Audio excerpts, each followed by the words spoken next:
Hello everyone, स्वागत है आपका हमारे चैनल पे। और आज जो है 13 दिसंबर है आज। और आज का जो है हम लोग मैगजीन को कवर करेंगे। तो सबसे पहले हम लोग देख लेते हैं थोड़ा सा छत्तीसगढ़ में जो है स्कीम, कौन कौन से स्कीम चल रहे हैं, क्योंकि कभी कभी पूछ लेता है कि ये जो योजना है किस राज्य से संबंधित है। तो आप इनको ध्यान में रखिएगा। महतारी योजना छत्तीसगढ़ का है। बोनस की गारंटी योजना भी छत्तीसगढ़ का यहाँ पर देखने को मिलेगा। तेंदुपत्ता संग्रहण से जो एक बोनस को लेकर जो यहाँ पे योजनाएं चल रही है। दीनदयाल उपाध्याय कृषि मजदूर कल्याण योजना भी जो है छत्तीसगढ़ का योजना है। 500 रुपये में सिलेंडर देने की बात की जा रही है यहाँ पे, मतलब देने जाने की बात कही गई है। तो ये भी जो है कहीं ना कहीं छत्तीसगढ़ में चल रहा है। कृषि उन्नति योजना और फिर पीसीएस परीक्षा में पारदर्शिता को लेकर जो है इसको यूपीएससी के तर्ज पे किया जाएगा। श्री राम लल्ला दर्शन को भी जो है यहाँ पे छत्तीसगढ़ में ही लॉन्च किया गया है। और रिक्त शासकीय पदों पर भर्ती को लेकर जो है यहाँ पे स्कीम चलाए जा रहे हैं। अब आते सीधा मुद्दे पे हम लोग, जो महत्वपूर्ण है। देखिए यहाँ पे ये न्यूज़ बन जा रहा है, बाइडन जो है अमेरिका के कौन है, प्रेसिडेंट है ये। 46 नंबर के हैं ये, अभी याद रखिएगा इनको। और ये जो है वर्तमान में यूएसए के जो है प्रेसिडेंट है। इनको जो है भारत सरकार जो है 26 जनवरी को इनको मुख्य अतिथि के तौर पर आमंत्रण जो है किया था। लेकिन इन्होंने कुछ कारणों से, जैसे कि आपको पता ही है, अभी अमेरिका में फिर से इलेक्शन हो रहे हैं वहाँ पे। तो स्टेट ऑफ द यूनियन, इस टर्म को याद रखिएगा, स्टेट ऑफ द यूनियन है ना, इसको संबोधन करने के लिए जो है उन्होंने अपना जो प्लान को कैंसिल कर दिया है अभी, कि हम तो है अभी जनवरी में नहीं आ पाएंगे।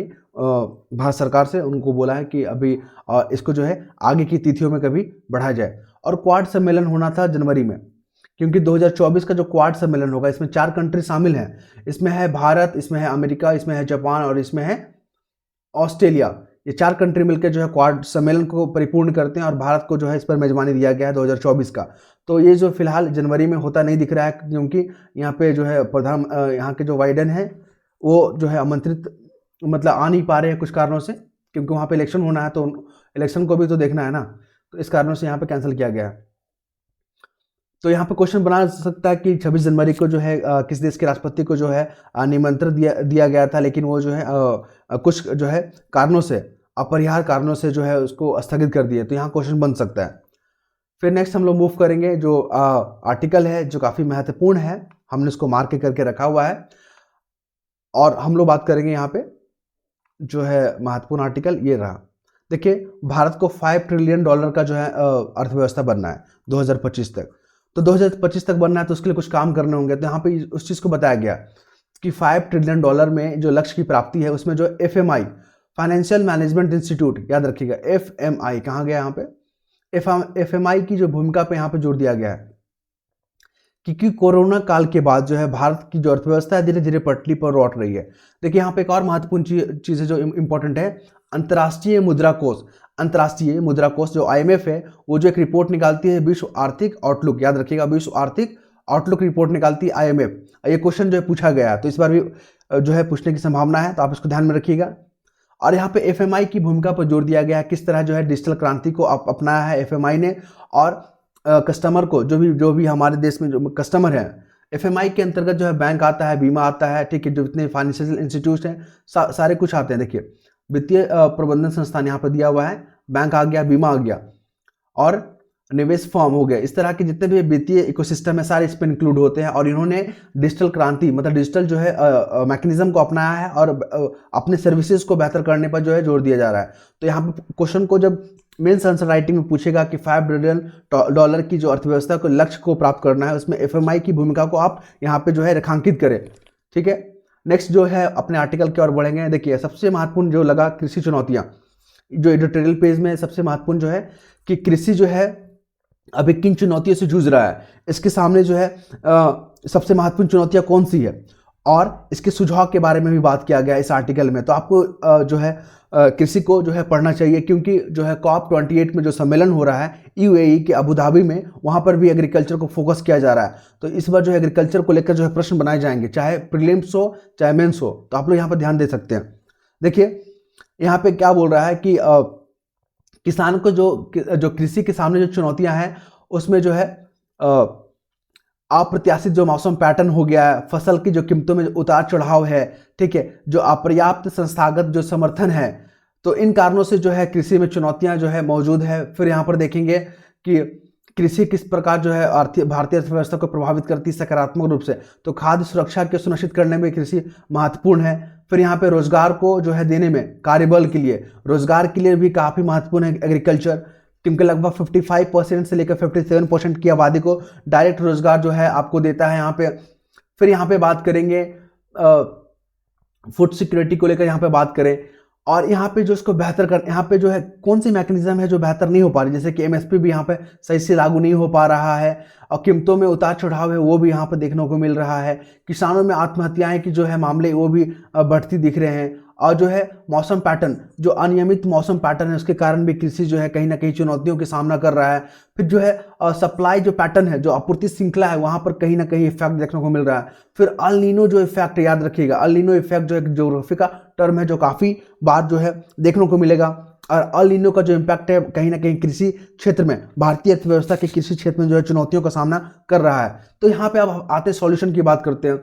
तो देखिए यहाँ पे सबसे बड़ी बात है कि जो बुनियादी ढांचे के अंतर्गत जो है जो भंडारण सुविधा है उसको दुरुस्त करने की जरूरत है, उसको डेवलप करने की जरूरत है, क्योंकि जब प्रोडक्शन होता है, जब खेतों में उत्पादन होता है, तो उसको जो है संग्रह करने की जो है आधारभूत संरचनाओं का यहाँ पे अभाव देखा गया है। अगर हम यहाँ पे भंडारण की सुविधाओं को जो है दुरुस्त करते हैं तो कहीं ना कहीं किसानों को जो कम कीमतों में, कम कीमत में जो है बिचौलियों को और जो है यहाँ पर व्यापारियों को बेचने पे मजबूर होते हैं, वो उससे जो है किसानों को जो है राहत मिलेगी, यहाँ पे नहीं बेचना पड़ेगा उनको, ठीक है। और फसल के बाद जो नुकसान जो है कम किया जा सकता है। फिर अनियमित मौसम के पैटर्न को ध्यान में रखते हुए जलवायु अनुकूलन जो है फसलों को यहाँ पे अपनाना होगा, जो यहाँ पे सूखा प्रतिरोधी जो फसल है उसको अपनाना होगा यहाँ पे। फिर यहाँ पे जो जल प्रबंधन को लेकर जो यहाँ पे बेहतर करना होगा। फिर जो है टिकाऊ कृषि तकनीक को यहाँ पे अपनाना होगा। फिर यहाँ पे और क्या बात की जा रही है, अगर नीति स्तर पे बात करें, जो नियमों के आधार पर अगर बात किया जाए तो यहाँ पे पारदर्शिता लाना होगा, जो भी नीति बनाई जाती है कृषि को लेकर। फिर वहाँ पे खरीदारी को सुनिश्चित करना होगा, न्यूनतम समर्थन मूल्य जो है एमएसपी जो है उसको बेहतर करना होगा। फिर किसान अनुकूलन नीतियों को बढ़ावा देना होगा। फिर आय को बेहतर करना होगा। तो इन तमाम चीज़ों पे यहाँ पे जोर देने की जरूरत है, और ये आर्टिकल बहुत ही सुंदर है, आपको इसको पढ़ना चाहिए क्योंकि मुझे काफ़ी फैक्ट लगा। फिर है समुदाय आधारित, अगर पूछेगा कि समुदाय आधारित जो है दृष्टिकोण क्या होता है, जैसे कि साझा खेती पर जोर देना हो गया, और समर्थित कृषि को प्रोत्साहित करना, किसानों को सशक्त करना, और उनकी जो बार्गेनिंग पावर उसको बढ़ाना, क्योंकि लोग जो बिचौलियों और व्यापारियों को बेचते हैं तो वहाँ पर बार्गेनिंग नहीं कर पाते हैं, तो उस पावर को बढ़ाना, तो ये कहीं ना कहीं किसानों के हित में होगा। इसके बाद जो है सबसे महत्वपूर्ण आर्टिकल जो हमें देखने को मिल रहा है यहाँ पे, ये आर्टिकल देखिए यहाँ पे, निर्भया फंड। देखिए निर्भया फंड जो है 16 दिसंबर 2012 की घटना कोई नहीं भूल सकता। 2012 अभी 3 दिन के बाद जो है 16 दिसंबर आने को है, और यहाँ पर 11 साल हो जाएगा। निर्भया फंड में क्या हो रहा है कि महिलाओं को और जो है जो सार्वजनिक स्थल है वहाँ पे कैसे उनको मजबूत किया जाए, कैसे उनके लिए सुरक्षित जो है माहौल बनाया जाए, उसके लिए निर्भया फंड का जो है यहाँ पे व्यवस्था किया गया था। निर्भया फंड जो है आपका गृह मंत्रालय के अंतर्गत जो है ये निर्धारित है, मतलब इसको कंट्रोल जो है गृह मंत्रालय करता है। और इसमें जो है अभी तक सबसे बड़ा जो चुनौतियां देखने को मिल रहा है कि जितने भी राशि इसमें आवंटित किए गए उसका 70% ही जो है राज्य सरकार खर्च कर पाई है। इसके पीछे कारण बताया गया कि ऐसा क्यों हुआ है, तो यहाँ पे जो है कोरोना काल को यहाँ पे दोषी दिया गया है, ठीक है। कोरोना काल में जो है खर्च करने की जो है क्या बोलते हैं, खर्च करने की जो सीमा थी, जो राज्य खर्च नहीं कर पाए, तो उसको कोरोना काल को यहाँ पे रीजन दिया गया है। और सबसे अधिक जो है यहाँ पे आपको देखने को मिलेगा, तो यहाँ पे क्या करने की जरूरत है, तो यहाँ पे विभिन्न क्षेत्र, जैसे कि यहाँ पे मैंने यहाँ पे आर्टिकल को लिखा था, कहाँ गया वो, हाँ, महिलाओं और बच्चों संबंधी जो साइबर अपराध से बचने के लिए यहाँ पे आपको इससे संबंधित स्कीम को बनाना होगा। फिर पुलिस के द्वारा जो परामर्शदाता है उसको जो है मजबूत करना होगा, और CSFL चंडीगढ़ में जो लैब है उसको मजबूत करना होगा, और फॉरेंसिक और DNA जो सुविधाएं है उसको दुरुस्त करना होगा। तो यहाँ पे ये तमाम चीज़ों पे जो है तमाम क्षेत्रों पे खर्च करने के लिए जो है निर्भया फंड का जो है यहाँ पे निर्माण किया गया था। और पूरे भारत में इसको तो लागू नहीं किया है, जिन राज्यों में लागू किया गया इसका नाम देख सकते हैं, मणिपुर हो गया, मिजोरम, पंजाब, राजस्थान, इन तमाम राज्यों में इसको जो है लागू किया गया है। फिर बात करेंगे, देखिए ये 15वीं वित्त आयोग। देखिए वित्त आयोग जो है संविधान के अनुच्छेद 280 में जो है इसका वर्णन है, तो आप याद रखिएगा। वित्त आयोग जो है कॉन्स्टिट्यूशनल जो है एक बॉडी है, कॉन्स्टिट्यूशनल बॉडी है, और इसके वर्तमान जो अध्यक्ष है NK सिंह है। इन्होंने बताया है कि अब जो तृतीय स्तर जो पंचायती जो है स्थानीय निकाय लोकल गवर्नेंस बॉडी है उसको मजबूत करने के लिए जो है जीएसटी से भी जो है इनको हिस्सा दिया जाना चाहिए। तो ये आर्टिकल आपको पढ़ना चाहिए। यहाँ पे आपको जीएसटी के बारे में जानने को मिलेगा और किस तरह जो है अभी जो है जो स्थानीय जो निकाय है उसके सामने क्या चुनौतियाँ हैं। तो वो तो अपना स्कीम जो बनाते हैं इम्प्लीमेंट करने के लिए उनके पास फंड नहीं है, फंड के लिए उनको अन्य या अदर सोर्सेज पर डिपेंड रहना होता है। तो उस दिशा में जो है यहाँ पे एनके सिंह जो 15वें वित्त आयोग के जो अध्यक्ष उन्होंने कहा है कि आपको जो है यहाँ पे जीएसटी संग्रह से भी उनको जो है धन आवंटन करना चाहिए ताकि जो है अपने प्लान को, अपने जो स्कीम को अच्छे से एग्जीक्यूट कर सके। फिर यहाँ पे जो बात की गई है बैंकों के बारे में यहाँ पे बात की गई है कि किस तरह जो उनको मजबूत करना होगा, उनको अपने दृष्टिकोण, अपने नज़रिया जो है और अपनी जो मानसिकता है उनको बदलाव करना होगा ताकि जो है बेहतर जो रिजल्ट आ सके। फिर यहाँ पे आप देखोगे यहाँ पे सिलक्यारा सुरंग, ये उत्तराखंड का सुरंग है। यहाँ पे पता ही है 41 मजदूर जो फंसे थे जिनको 15 से 17 दिनों के अंदर में जो है सुरक्षित तरीके से इनको निकाल लिया गया है। अब ये लोग जो है ठीक है, उनकी स्थिति जो है अच्छी है, ठीक है।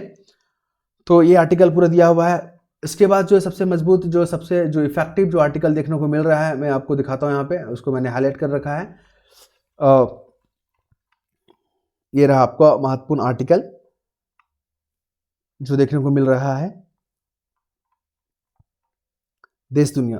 हाँ, तो यहाँ पे जो देखिए आर्टिफिशियल इंटेलिजेंस जो है बार बार खबरों में अपना जगह बना रहा है। आर्टिफिशियल इंटेलिजेंस, यहाँ पे आर्टिफिशियल इंटेलिजेंस का प्रयोग करके जो मोबाइल के जरिए जो धोखाधड़ी करते हैं, जो साइबर अपराध करते हैं, उस पर लगाम लगाने के लिए जो है आर्टिफिशियल इंटेलिजेंस का जो है यहाँ पे हेल्प लिया जा रहा है। और क्योंकि आपने देखा होगा कि मोबाइल के जरिए जो धोखाधड़ी काफ़ी हो रहे हैं, तो उसको रोक लगाने के लिए आर्टिफिशियल इंटेलिजेंस का जो है यहाँ पे इसका जो है साथ लिया जा रहा है। इसमें क्या हो रहा है कि आर्टिफिशियल इंटेलिजेंस यहाँ पे क्या कर रहा है, जो भी ऐसा मतलब डाटा बनाया जा रहा है, ऐसा जो है मैकेनिज्म बनाया जा रहा है कि जो भी एक से ज़्यादा जो मतलब जो सिम खरीद रहे हैं, ठीक है, बहुत ज़्यादा सिम खरीद रहे हैं और उन्होंने अवैध तरीके से खरीदा है, तो उसका उपयोग जो है कहीं ना कहीं साइबर अपराध के लिए ही यूज़ करते हैं। तो ये पूरा आर्टिकल आपको देखने को मिलेगा यहाँ पे, इसको पढ़ सकते हैं। फिर दुनिया में सबसे तेज़ रफ्तार से बढ़ रही भारतीय अर्थव्यवस्था, तो यहाँ पे जो है दुनिया में सबसे तेज़ रफ्तार से बढ़ रही है भारतीय अर्थव्यवस्था की अगर बात करेंगे तो यहाँ पे जो फाइनेंस मिनिस्टर हैं यहाँ पे निर्मला सीतारमण, उन्होंने बात किया है कि किस तरह जो हमारा अर्थव्यवस्था जो है तेजी से बढ़ रहा है और 2025 में जो है हम लोग 5 ट्रिलियन का जो हमारा जो लक्ष्य है उसको प्राप्त कर लेंगे। इसमें मनरेगा योजना के बारे में जिक्र किया है। मनरेगा योजना जो है किस मिनिस्ट्री के अंतर्गत आता है, तो ग्रामीण विकास मंत्रालय के अंतर्गत आता है। कई बार एग्जामों में पूछा गया है और आगे आने वाले एग्जामों में पूछा जाएगा, तो ये आर्टिकल को आप पूरे पढ़ सकते हैं, ये काफ़ी महत्वपूर्ण है। फिर यहाँ पे बात करेंगे अफीम को लेकर। अफीम जो है सबसे ज़्यादा प्रोडक्शन करने वाला जो कंट्री था वो अफगानिस्तान था, अफगानिस्तान था पहले, लेकिन जब यहाँ पे तालिबान जो यहाँ पे इसका जो सरकार आया, तालिबान का जो यहाँ पे कंट्रोल आया, उसके बाद जो सबसे अधिक जो प्रोडक्शन करने वाला अफीम जो कंट्री बन गया है वो म्यांमार बन गया है। और म्यांमार जो है भारत का जो है एक नेबर कंट्री है। तो और सबसे पीछे अगर अफगानिस्तान में जो यहाँ पे पूछा जाएगा कि इसकी प्रोडक्शन में, अफीम की प्रोडक्शन में यहाँ पे कमी क्यों देखा गया है, तो यहाँ पे जो तालिबान जो गवर्नमेंट है वहाँ पे जो कंट्रोल कर रही है, उन्होंने अफीम के खेती को पूरी तरह से जो है बैन कर दिया। लगभग 95% जो है वहाँ पे खेती बंद हो गई है। और इसी को ध्यान में रखते हुए मतलब यहाँ पे जो है म्यांमार जो यहाँ पे टॉप पे पहुँच गया है अफीम क्या खेती के लिए। और यहाँ पे ऐसा क्यों हो रहा है, तो फिर इसके पीछे भी कारण जानना होगा कि यहाँ पे जो है आपका म्यांमार में जो इसका प्रोडक्शन अधिक क्यों हुआ, तो क्योंकि वहाँ पे जो यहाँ पे हिंसक राजनीतिक देखने को मिल रहा है, राजनीति में उथल पुथल देखने को मिल रहा है, वहाँ पे अस्थिर जो गवर्नमेंट है वो देखने को मिल रहा है, इस कारण से भी। देखिए फिर नेक्स्ट जो आर्टिकल यहाँ पे देखने को मिलेगा, भारत पाकिस्तान जो कश्मीर मुद्दा था, भारत पाकिस्तान का जो कश्मीर मुद्दा है उसको संवाद से सुलझाना चाहिए। और ये सुझाव पता कौन दे रहा है, चाइना बोल रहा है कि यहाँ पे जो है संवाद के माध्यम से सुलझाना चाहिए। देखिए भारत जम्मू कश्मीर जो है पीओके और सीओके जो है भारत का हिस्सा है। पाकिस्तान ऑक्यूपाइड कश्मीर, पीओके का मतलब क्या होता है, पाकिस्तान ऑक्यूपाइड कश्मीर, और सीओके का मतलब होता है चाइना ऑक्यूपाइड कश्मीर। ये दोनों जो है भारत का हिस्सा है, अभिन्न अंग है। तो इस मामले में जो है हमको किसी से परामर्श करने या संवाद करने की जरूरत नहीं है, वो हमारे देश के हित में होगा, कैसे होगा उसको हम फैसला लेंगे, ठीक है। तो यहाँ पे चाइना टिप्पणी क्या कर रहा है कि संवाद के माध्यम से जो है इसको सॉल्व करना चाहिए। क्या आप इस तरह के संवाद करते हैं? चाइना जो अग्रसर हो रहा है, आप देखोगे साउथ चाइना सी में देखोगे, हिंद प्रशांत क्षेत्र में देखोगे कि यहाँ पे जो छोटे छोटे कंट्री है उसको जो है यहाँ पे दबदबा दिखा के, ध्वंस दिखा के जो है उसके क्षेत्रों को जो है अतिक्रमण कर रहा है। तो चाइना क्या वहाँ पे संवाद के माध्यम से सुलझा रहा है, नहीं ना सुलझा रहा है। तो यहाँ पे आप इस आर्टिकल को देख सकते हैं, यहाँ पे काफ़ी जो आपके नॉलेज में यहाँ पे वृद्धि होगा। इसके बाद जो अभी बात करते हैं POK और COK जो है ये हमारा है। देखिए RSS के एक जो प्रवक्ता है उन्होंने कहा कि जो पाकिस्तान और COK जो है हमारा है, उसको जो है बहुत जल्द ही जो है अपने कंट्रोल में कर लिया जाएगा। तो ये आर्टिकल यहाँ पर दिया हुआ है। अनुच्छेद 370 को ध्यान में रखिएगा, ये जम्मू कश्मीर से संबंधित है। फिर यहाँ पे है कि एक आर्टिकल, यहाँ पे एक शोध देखने को मिल रहा है कि यूरोप, अफ्रीका और एशिया में हृदय रोग जो है, ठीक है, हार्ट से संबंधित जो है जो मौत का कारण जो है यहाँ पे सबसे अधिक है।